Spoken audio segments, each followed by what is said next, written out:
Assalamualaikum warahmatullahi wabarakatuh. Perkenalkan, nama saya Kevin Saputra, NIM 180530012, mahasiswa Pendidikan Ekonomi, Fakultas Ekonomi Universitas Negeri Padang. Pada kali ini saya akan membuat sebuah video untuk pemenuhan tugas mata kuliah. Baik, pada kesempatan kali ini kita akan bersama-sama belajar tentang materi, yaitu tentang perdagangan internasional. Dalam perdagangan internasional kita akan membahas 6 subbab. Yang pertama yaitu pengertian perdagangan internasional, yang kedua yaitu manfaat perdagangan internasional, yang ketiga faktor pendorong penghambat dan perdagangan internasional, yang keempat itu teori tentang kebijakan perdagangan internasional, yang kelima kebijakan-kebijakan yang dilakukan pada perdagangan internasional serta tujuan dari kebijakan tersebut. Langsung saja kita mulai. Yang pertama yaitu tentang pengertian perdagangan internasional. Apa itu perdagangan internasional? Perdagangan internasional adalah suatu proses tukar-menukar atau jual-beli barang dan jasa yang terjadi antara dua negara atau lebih. Ini sama halnya seperti kita perdagangan di lokal, di mana bedanya terletak cakupan dari perdagangan internasional lebih luas, yaitu antara satu negara dengan negara lainnya. Mengapa demikian? Karena negara-negara tidak bisa hidup sendiri. Setiap negara cenderung untuk mengkhususkan diri dalam produksi komoditas yang dapat mereka hasilkan dengan biaya relatif murah dibanding dengan negara lainnya. Untuk itu adanya perdagangan internasional yang akan membantu pendistribusian barang-barang tersebut. Dalam istilah perdagangan internasional kita mengenal yang namanya ekspor dan yang namanya impor. Di sini ekspor artinya kegiatan menjual barang dan jasa dalam negeri ke luar negeri, sedangkan importir adalah sebaliknya.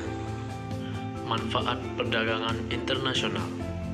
Baiklah, manfaat yang pertama yaitu meningkatkan devisa.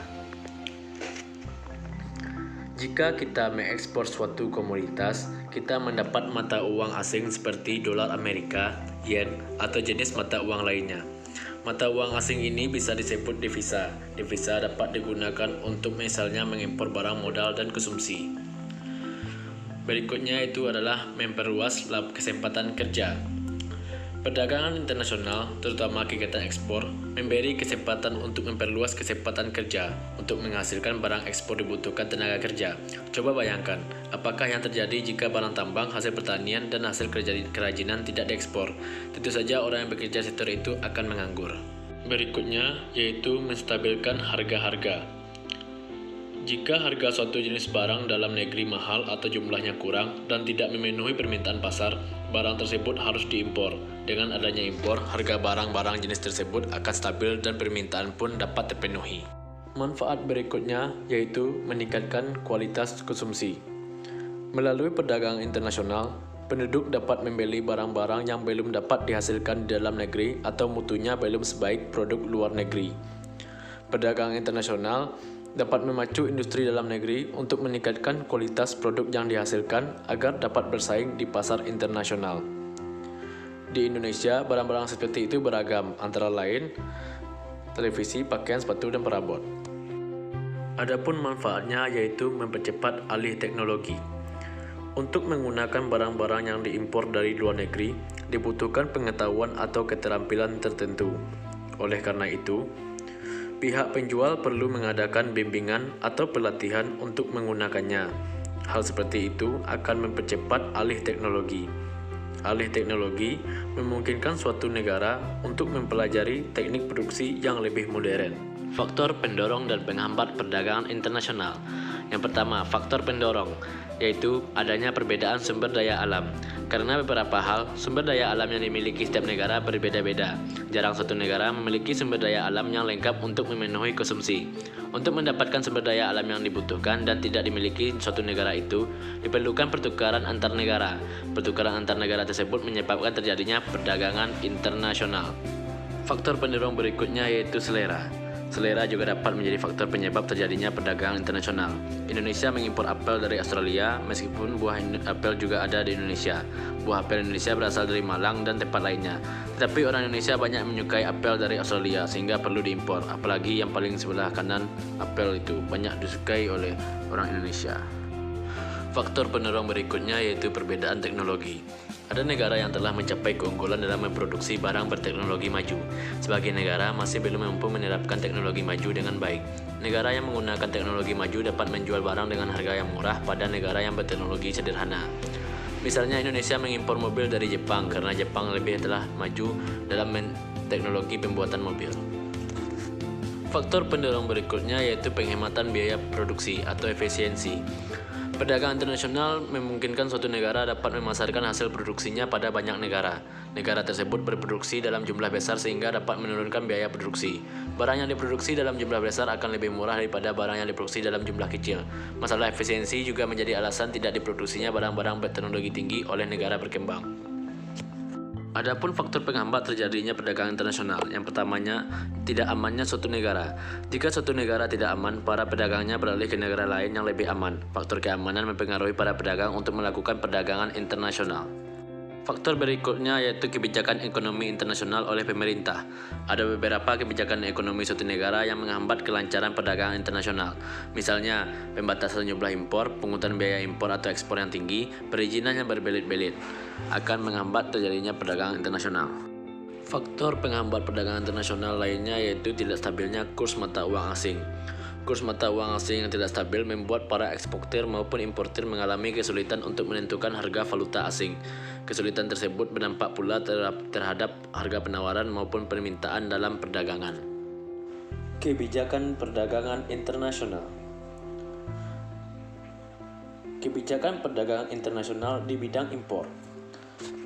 Kebijakan perdagangan internasional di bidang impor antara lain adalah yang pertama, kuota. Kuota merupakan jumlah yang ditetapkan untuk suatu kegiatan dalam satu masa atau satu waktu tertentu. Jadi, kuota dalam impor adalah total jumlah barang yang dapat diimpor dalam masa tertentu. Jumlah itu diperkirakan tidak akan mengganggu industri dalam negeri. Ketika diberlakukan perdagangan bebas, kuota tidak dapat dipakai lagi karena dapat menghambat perdagangan internasional. Berikutnya yaitu ada tarif. Kebijakan tarif diambil pemerintah dengan menetapkan tarif tinggi untuk mengimpor suatu jenis barang. Dengan pengenaan tarif ini, harga barang impor menjadi mahal, sehingga barang sejenis yang diproduksi dalam negeri akan memiliki daya saing dan dibeli konsumen. Penganut perdagangan bebas mengenakan tarif yang rendah atas barang-barang impor. Sebaliknya, negara proteksionis akan menetapkan tarif yang tinggi untuk barang impor. Kebijakan berikutnya yaitu adalah subsidi. Karena ada perbedaan harga antara barang impor dan barang dalam negeri, ada kemungkinan harga barang impor lebih murah daripada harga barang produksi dalam negeri. Supaya harga barang produksi dalam negeri dapat ditekan, pemerintah dapat memberi subsidi pada produsen dalam negeri. Dengan pemberian subsidi ini, harga barang dalam negeri menjadi murah. Larangan impor. Dengan berbagai alasan, ada barang tertentu yang dilarang impor, misalnya barang-barang yang berbahaya untuk masyarakat. Larangan impor bisa dilakukan untuk membalas tindakan negara lain terlebih dahulu. Selain itu, larangan impor dapat dilakukan untuk menghemat devisa. Berikutnya, kebijakan perdagangan internasional di bidang ekspor. Yang pertama itu adalah diskriminasi harga. Diskriminasi harga adalah suatu tindakan dalam penetapan harga barang yang berbeda untuk suatu negara dengan negara lainnya. Untuk barang yang sama, harga untuk negara yang satu lebih mahal atau lebih murah daripada negara lainnya. Hal ini dilakukan atas dasar perjanjian atau dalam rangka perang tarif. Kebijakan berikutnya yaitu pemberian premi atau subsidi. Kebijakan yang diambil pemerintah untuk memajukan ekspor adalah dengan memberi premi kepada badan usaha yang melakukan ekspor. Pemberian premi atau subsidi itu antara lain berupa bantuan biaya produksi serta pembebasan pajak dan fasilitas lainnya, dengan tujuan agar barang ekspor memiliki daya saing di luar negeri. Kebijakan berikutnya yaitu dumping. Dumping adalah kebijakan yang diambil oleh pemerintah dengan menetapkan barang ekspor atau harga barang di luar negeri. Harga barang di luar negeri dibuat lebih murah daripada harga dalam negeri. Cara dumping ini dapat dilakukan jika pasar dalam negeri dapat dikendalikan atau dikontrol oleh pemerintah. Kebijakan berikutnya yaitu adalah politik perdagangan bebas. Politik dagang bebas merupakan suatu kebijakan di mana masing-masing pemerintah memberi kebebasan dalam ekspor dan impor. Kebebasan dalam perdagangan ini akan membawa beberapa keuntungan seperti mutu barang yang tinggi dan harga barang yang relatif murah. Kebijakan berikutnya yaitu adalah larangan ekspor. Kebalikan dari larangan impor, larangan ekspor merupakan kebijakan suatu negara untuk melarang ekspor barang-barang tertentu ke luar negeri. Penyebabnya bisa karena alasan ekonomi, politik, sosial, atau budaya. Tujuan kebijakan perdagangan internasional. Kebijakan perdagangan internasional diterapkan baik dalam kegiatan impor maupun dalam kegiatan ekspor. Kebijakan perdagangan internasional untuk impor ditujukan untuk mengatasi dampak buruk dari mengimpor barang. Ada beberapa keburukan mengimpor suatu barang. Salah satunya adalah perusahaan dalam negeri yang memproduksi jenis barang yang sama akan gulung tikar karena kalah bersaing dengan barang impor.